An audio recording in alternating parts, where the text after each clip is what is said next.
Bom dia, Dr. Ricardo Rocha. Bom dia, doutora Elisa Reis. Tudo bem? Mais um episódio do Carona Extraordinária. Nós somos médicos e criadores do treinamento Vida Extraordinária. É isso aí, olha, eu vou seguir aqui dirigindo, você vai em mais um episódio aí de Carona com a doutora Elisa. Hoje ela vai falar sobre um tema fantástico, que é o burnout.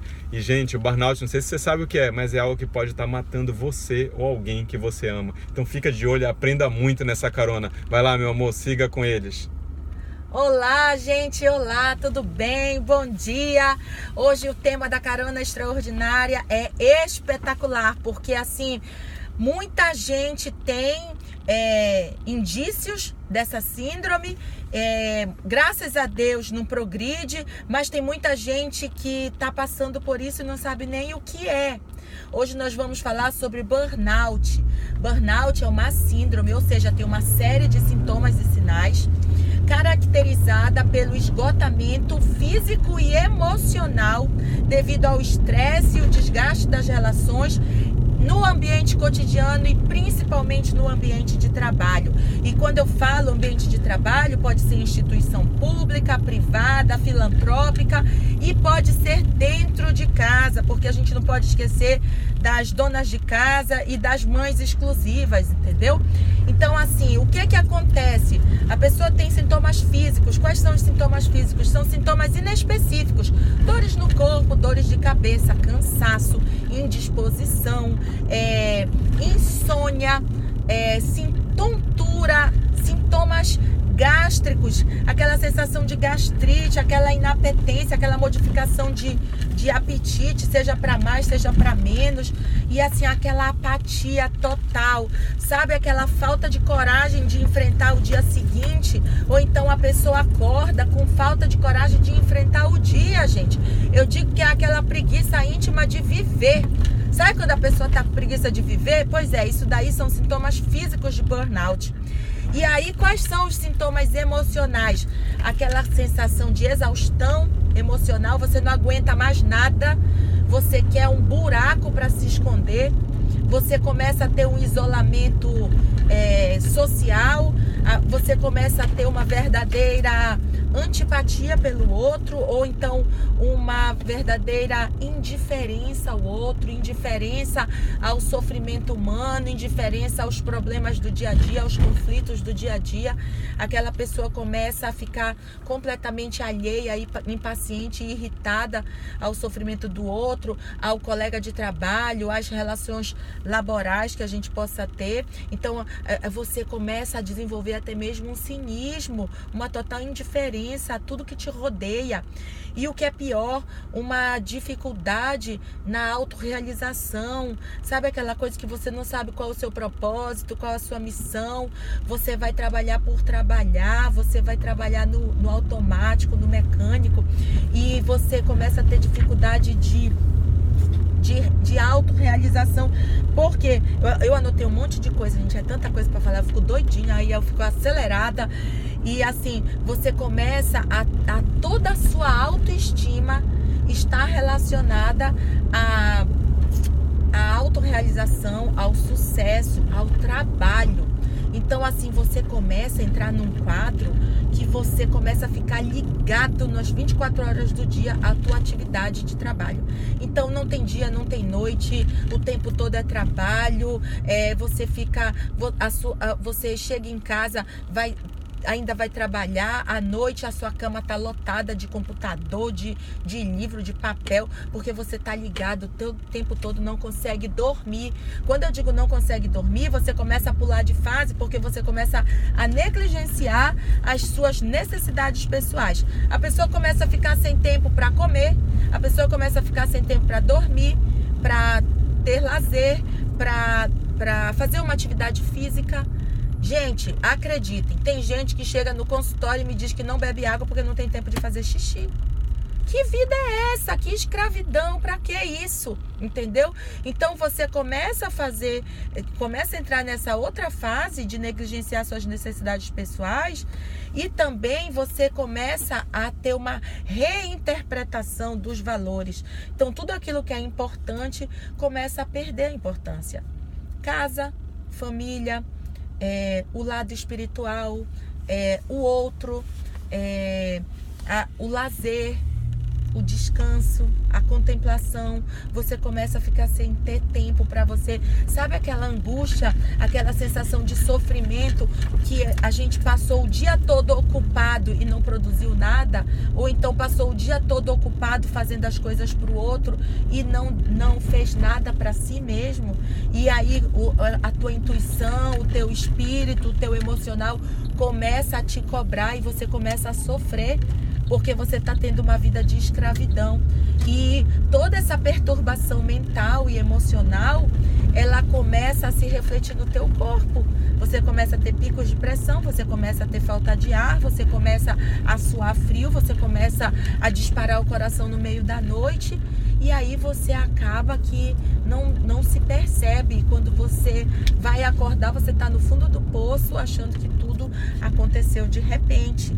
Que é o que eu digo lá na nossa palestra. Na medicina, nada acontece de repente, só os acidentes. Mas essas doenças, as depressões, a síndrome do pânico, as exaustões, os burnouts da vida, eles têm todo um caminho, você trilha um caminho, né? Então, por exemplo, como é uma síndrome muito relacionada ao trabalho, existem os grupos profissionais que estão mais suscetíveis a isso. Quer ver uma coisa? Os médicos e os profissionais de saúde. Os médicos, eles são extremamente suscetíveis ao burnout. Por quê? Porque todos os dias a gente lida com sofrimento humano. Todos os dias os pacientes mudam, mas a queixa é a mesma. Entendeu? E aí, muitas das vezes, para você se proteger, você começa a vestir as máscaras, a usar as máscaras, você começa a fazer as suas blindagens para não ter a aflição da compaixão, para você não sentir o que o outro está sentindo. Só que esse caminho não funciona, gente, porque a gente vai se tornando insensível, a gente vai tendo traços de crueldade. Eu digo isso para vocês, verdade, crueldade. E isso aí a gente acaba que não leva só para o trabalho, a gente leva para casa também. Então, daqui a pouco você está insensível ao seu cônjuge, aos seus filhos, aos seus pais, entendeu? Aos seus amigos, e você começa a ficar doente emocionalmente. Quer ver outros grupos profissionais que estão suscetíveis a isso? Bom, por exemplo, estudantes de medicina. Você pode ver que um estudante de medicina, ele é cobrado para entrar dentro de uma faculdade de medicina pela competência, pelo técnico. Tem que ser disciplinado, tem que ser estudioso, tem que ser competente. E aí, muitas das vezes, ele não é cobrado de ter compaixão, de querer cuidar do outro, de se sensibilizar com o sofrimento do outro. E aí o que acontece? Entra no mercado de trabalho pessoas insensíveis, com traços de crueldade, tudo escondidinho lá no subconsciente. Não é porque quer, viu, gente? É porque é uma defesa. No fundo tem uma intenção positiva, mas isso daí é muito ruim para a sociedade de uma forma geral. Então, assim, a compaixão, ela é um estudo, ela é uma habilidade. A gente tem a sementinha da compaixão dentro, mas existe toda uma necessidade de fazer essa sementinha desabrochar. E isso daí leva a vida inteira. Então, o estudo da compaixão, o treinamento da compaixão, a adquirir compaixão, você até o último dia da sua vida, você está colhendo frutos disso. Então, isso daí é muito importante, não só para médicos, não só para estudantes de medicina, mas para policiais, para advogados, para padres. A gente sabe que há pouco tempo o padre Fábio passou por um problema de síndrome do pânico. E isso daí é o que? É o desgaste, gente. É a cobrança. A nossa autoestima tá ligada à sua capacidade de trabalho, à sua capacidade de sucesso dentro da sua atividade profissional. A gente acaba se cobrando muito e isso tem consequências emocionais gravíssimas. Donas de casa, bancários, gente, eu atendo muito bancário. E assim, é impressionante o quanto esse povo sofre por causa das metas, por causa da responsabilidade, porque tem que produzir, né? Então acaba tendo toda uma sobrecarga emocional. E para você resolver isso aí, gente, você tem que o tempo todo se analisar. Você tem que saber escutar o seu emocional, você tem que saber escutar o seu físico, saber quando o negócio está saindo do trilho. Você tem que ter um equilíbrio, você tem que distribuir o seu tempo em várias atividades, saber que você não é só profissional, mas você é mãe, você é esposa, você é filha, você é gente, entendeu? Você precisa de descanso, você precisa de tempo, de lazer. Nós somos seres humanos e a gente precisa equilibrar tudo isso. Você precisa treinar a compaixão, sabe? Tem vários estudos científicos mostrando do benefício da compaixão. E agora eu quero pedir licença para você e te convidar para a nossa palestra beneficente no dia 3 de maio de 2018 no Radisson Hotel, Belém, Pará, às 19h30. O ingresso é um valor simbólico. Entre no nosso site, contribua, participe. Isso daí é um benefício não só para as crianças, mas também para vocês.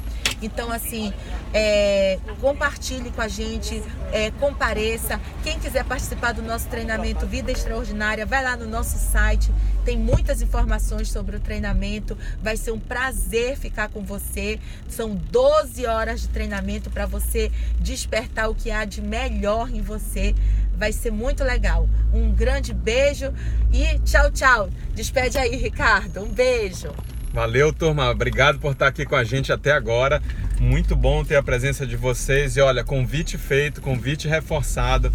Dia 3 de maio aí a gente vai estar junto para fazer o bem para vocês. A nossa missão é mudar a vida de vocês e ajudar aquelas crianças. E como a gente pode fazer isso? Com a sua presença, com a sua doação do seu ingresso. Todo o valor vai ser revertido para essas crianças e você vai aprender muito lá, inclusive como se livrar da possibilidade ou desse terrível burnout. Então, um grande beijo, até lá. Valeu, gente. Tchau, tchau.